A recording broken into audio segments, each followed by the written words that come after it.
Okay. नमस्कार, मी सागर चव्हाण लोकशाही भारतमध्ये सर्व दर्शकांचे स्वागत करतो. तर मंडळी, आज आपण नॅशनल दलित मुवमेंट फॉर जस्टिसचे राज्य सचिव मान्य श्री वैभवजी गीते यांच्याशी संवाद साधणार आहोत. तर मंडळी, फलटण तालुक्यातील जे 4 विषय आहेत त्या 4 विषयामध्ये फलटण ग्रामीण पोलीस स्टेशनमध्ये ॲट्रॉसिटी अंतर्गत गुन्हा दाखल झालेला आहे. त्यासोबतच फलटण तालुक्यातील साखरवाडी येथे बुद्धविहारासाठी जागा मिळावी यासाठी गेली 25 दिवस फलटण तहसील कार्यालयाच्या बाहेर आमरण उपोषण सुरू आहे. मात्र त्याही आमरण उपोषणाला अजूनपर्यंत न्याय मिळाला नाही. त्या संदर्भात आज आपण वैभवजी गीते यांच्याशी संवाद साधणार आहोत. तर साहेब, लोकशाही भारतमध्ये सर्वप्रथम मी स्वागत करतो. फलटण तालुक्यातील साखरवाडी या गावामध्ये बुद्ध विहार नाही हे ऐकूनच आम्हाला धक्का बसला की बुद्ध विहार इतक्या वर्ष तिथं होऊ दिलं नाही आणि इतक्या वर्षांची मागणी बौद्ध समाजाची असताना देखील त्याच्याकडे अनास्था रूपाने बघणं आणि त्याचंही राजकारण करणं हे योग्य वाटलं नाही. संबंध बौद्ध समाज साखरवाडीचा आंदोलनाला बसलेला आहे तहसील कार्यालयाच्या पुढं, प्रांत कार्यालयाच्या पुढे. आणि आंदोलनाला बसण्याच्या अगोदर ते साखरवाडी ते फलटण त्यांनी लॉंग मार्च काढलेला आहे. लॉंग मार्चमध्ये त्यांनी मागण्या त्यांच्या ज्या आहेत त्या सांगितलेल्या आहेत. लॉंग मार्च काढण्याच्या अगोदर आम्ही का लॉंग मार्च काढतोय याची माहिती त्यांनी दिलेली आहे. त्यांचं एकच मागणी आहे की महाराष्ट्र शासनाची जी रिक्त जागा आहे, मोकळी जागा आहे, ती बौद्ध विहारासाठी मिळावी ही त्यांची अनेक वर्षांची मागणी आहे. प्रशासनाने त्याला गंभीरतेने घेतलं नाही. त्याच्यामुळं हा लॉंग मार्च महिला, आबालवृद्ध व सर्वांसह घोषणा देत फलटणमध्ये दाखल झाला आणि त्याचं रूपांतर आंदोलनामध्ये झालं. ते आजही आंदोलन सुरू आहे आणि प्रशासनाच्या काही बैठका झाल्या परंतु त्याच्यातून ठोस असं काही निघालं नाही. जागा रिक्त आहे. जागा रिक्त असताना ग्रामसभेचा ठराव आहे, मागणी आहे आणि जर मागणी आहे, ठराव आहे, संमती आहे तर मग जागा द्यायला अडचण काय? ही जागा देणं याचे सगळे अधिकार हे जिल्हाधिकारी महोदयांना आहेत.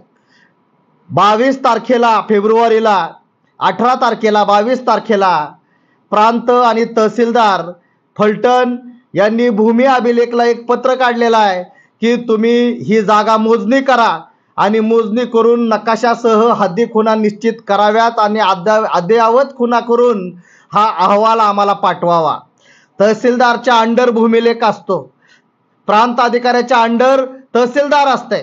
तहसीलदार आणि प्रांतांनी दोघांनीही भूमी अभिलेखला सांगून आज म्हणजे 22 फेब्रुवारीला सांगितलंय आणि हा मार्च महिना सुरू आहे आणि भूमी अभिलेख आज देखील साखरवाडीची जी रिक्त जागा आहे त्या जागेचा नकाशा तयार करत नाही, मोजणी तयार करत नाही, हद्दी खुणा निश्चित करत नाही.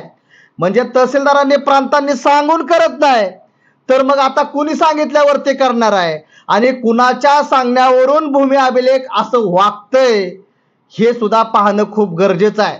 वास्तविक बुद्ध विहाराच्या जागेसाठी याच्यामध्ये राजकारण आणण्याची कोणतीही आवश्यकता नसताना भूमी अभिलेख जर तहसीलदारांनी आणि प्रांत अधिकाऱ्यांनी सांगून सुद्धा जर मोजणी करत नसेल, मोजणी करायला काही अडचण असेल त्यांना तांत्रिक, तर ती तांत्रिक अडचण त्यांनी तहसीलदारांना, प्रांतांना सांगावी की आम्हाला या अडचणीमुळे मोजणी करता येत नाहीये.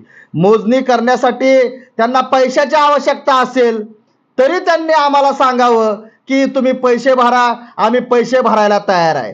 मोजणी करण्याच्या संदर्भात बैठक घेऊन प्रांतांनी आणि तहसीलदारांनी भूमी अभिलेखला सांगितलेलं आहे. त्या बैठकीचा इतिवृत्त तयार झाला असेल आणि आमचे बौद्ध बांधव हे त्या ठिकाणी बसलेले आहेत. बौद्ध बांधव काय फक्त आमचेच आहेत का? बौद्ध बांधवांची मतं लोकसभेला आणि विधानसभेला सगळ्या पक्षांना चालतात. मग बौद्ध बांधव जर बुद्ध विहाराची मागणी करत असतील, बुद्ध विहार आम्ही आमच्या पैशाने बांधू, आम्हाला फक्त जागा द्या, एवढीच त्यांची मागणी नाही. सगळ्या समाजाची समाज मंदिरं होऊ शकतात, तर बौद्ध समाजाचं बौद्ध विहार का होऊ शकत नाही असा माझा प्रश्न आहे. अनेक आमचे फलटण तालुक्यातील नेते या आंदोलनाला भेटी देऊन गेलेले आहेत. आम्ही सर्वांनी एका जागेवरती येऊन ही जी बौद्ध विहाराचा जो संघर्ष आहे तो संघर्ष एकतर हा मार्गी लावण्याच्या बाबतीत सर्व संघटना, सर्व पक्ष फलटण तालुक्यातील असो किंवा शेजारच्या तालुक्यातील असो किंवा महाराष्ट्र आणि नॅशनल लेवलचे असो, त्यांनी हा बुद्ध विहाराचा जो मुद्दा आहे हा काही राजकीय मुद्दा नाही, हा सामाजिक मुद्दा आहे. आणि जसं मंदिर बांधण्यासाठी कोणत्याही परवानगीची आवश्यकता नसते, मंदिराला सभामंडप आल्याच्या नंतर त्या सभामंडपाला कोणत्याही परवानगीची आवश्यकता नसते. मग बुद्ध विहार बांधायला आणि तिथं जर बुद्ध विहार बांधायला एखादी ईंट ठेवली गेली तर लगेच बौद्ध बांधवांवरती केसेस दाखल करायला मात्र पोलीस प्रशासन आणि सगळं प्रशासन पुढं असतं. तर हे होऊ नये याकरिता मी आज प्रांताधिकारी यांची भेट घेण्यासाठी आलेलो आहे. त्यांची माझी आता थोड्या वेळात भेट होईल. हा विषय कुठपर्यंत आलेला आहे आणि कशा प्रकारे हा विषय सोडवता येईल याच्या संदर्भात मी त्यांच्याशी चर्चा करणार आहे. आणि मला विशेष वाटलं की जर तहसीलदार आणि प्रांतांनी सांगून जर भूमी अभिलेख मोजणी करत नसेल आणि मोजणीचा नकाशा नसेल तर मात्र जिल्हाधिकाऱ्यांना प्रस्ताव प्रांत आणि तहसीलदार कसे पाठवणार आहेत. यापूर्वीच हा विषय हाणून पाडण्यासाठी ग्रामपंचायतीने, ग्रामसेवकांनी हा प्रस्ताव कोणत्याही कागदपत्राविना फक्त एक ठराव आणि एक कागद असा जिल्हाधिकारी महोदयांना पाठवला. वास्तविक प्रस्ताव पाठवताना ग्रामसेवकांनी योग्य आणि विहित मुदतीत आणि योग्य कागदपत्रांसह स्वयंस्पष्ट अहवालानुसार हा गटविकास अधिकाऱ्यांच्या स्वयंस्पष्ट अहवालानुसार हा तहसीलदार प्रांतांकरवी जिल्हाधिकाऱ्यांकडे गेला पाहिजे. अन्यथा 6 महिन्यांनी जिल्हाधिकारी हे बघून याच्यातील त्रुटी पूर्तता करा म्हणून हा प्रस्ताव खाली येणार आणि परत त्या ठिकाणी तसं होणार. आता या ठिकाणी आल्यावरती बौद्ध बांधव साखरवाडीचे जे आहेत अक्षय साळवे आणि इतर सगळे त्या ठिकाणचे नेते मंडळी यांच्याशी चर्चा केल्याच्या नंतर हा संघर्ष त्यांचा खूप मोठा आहे. आपलं महाराष्ट्रभर, भारतभर बुद्धगया या ठिकाणी जे महाबोधी बुद्ध विहार आहे ते मुक्त करा, ब्राह्मणांच्या ताब्यातून मुक्त करा, त्या व्यवस्थापन समितीवरती बौद्धांना घ्या, अशा प्रकारचं आंदोलन सुरू आहे. खऱ्या अर्थाने गावामध्ये बुद्ध विहार नाही आणि त्या बुद्ध विहाराच्या ठिकाणी आम्हाला बुद्ध वंदना घेण्यासाठी, नतमस्तक होण्यासाठी, त्या ठिकाणी ज्ञानाचं केंद्र होण्यासाठी, ज्ञानार्जनाचं केंद्र होण्यासाठी हे बुद्ध विहार त्या ठिकाणी व्हावं अशी मागणी साखरवाडी या ठिकाणी आहे. आपली माणसं बुद्धगया या ठिकाणी सगळीजण जात आहेत आणि त्या आंदोलनात सामील होत आहेत. त्याचप्रमाणे फलटण तालुक्यातील नेत्यांनी आणि कार्यकर्त्यांनी या आंदोलनात सक्रिय सहभाग घेण्याची गरज आहे. आज हे आंदोलन इतक्या दिवस सुरू आहे, त्याची कुठंतरी वाईट लाज लज्जा आम्हाला सुद्धा वाटत आहे की आमच्यासारखे नेते मंडळी असताना सुद्धा हा प्रश्न इतक्या दिवस तसाच प्रलंबित राहिलेला आहे. त्याच्यामुळं हा प्रश्न क्लिष्ट आहे, अवघड आहे, परंतु अशक्य नाही आहे. यापूर्वी सुद्धा साहित्यरत्न लोकशाहीर अण्णाभाऊ साठे, विश्वरत्न डॉक्टर बाबासाहेब आंबेडकर यांच्या पुतळ्यांसाठी संघर्ष झालेला आहे आणि या संघर्षामध्ये बौद्ध समाजावरती आतोनात केसेस दाखल झालेल्या आहेत. परंतु जागा पुतळ्यासाठी, स्मारकासाठी समाजाने मिळवलेली आहे. काही वेळेस एसटी स्टँडच्या पुढची मिळवलेली आहे, मुंबईला तर कलेक्टर कार्यालयाच्या पुढची मिळवलेली आहे, परभणीमध्ये जिल्हाधिकारी कार्यालयाच्या समोर मिळवलेली आहे, चेंबूरमध्ये सुद्धा जिल्हाधिकारी आणि SP कार्यालयाच्या पुढे बाबासाहेबांचा पुतळा आहे. त्यांना काय संघर्ष करावा लागला नव्हता का? आतोनात संघर्ष करावा लागला. 10-20 वर्ष गेली पण आमच्या माणसांनी ती जागा मिळवली. आज मोठ्या डौलाने त्या ठिकाणी बाबासाहेबांचा पुतळा आहे, स्मारक आहे आणि सगळं आहे.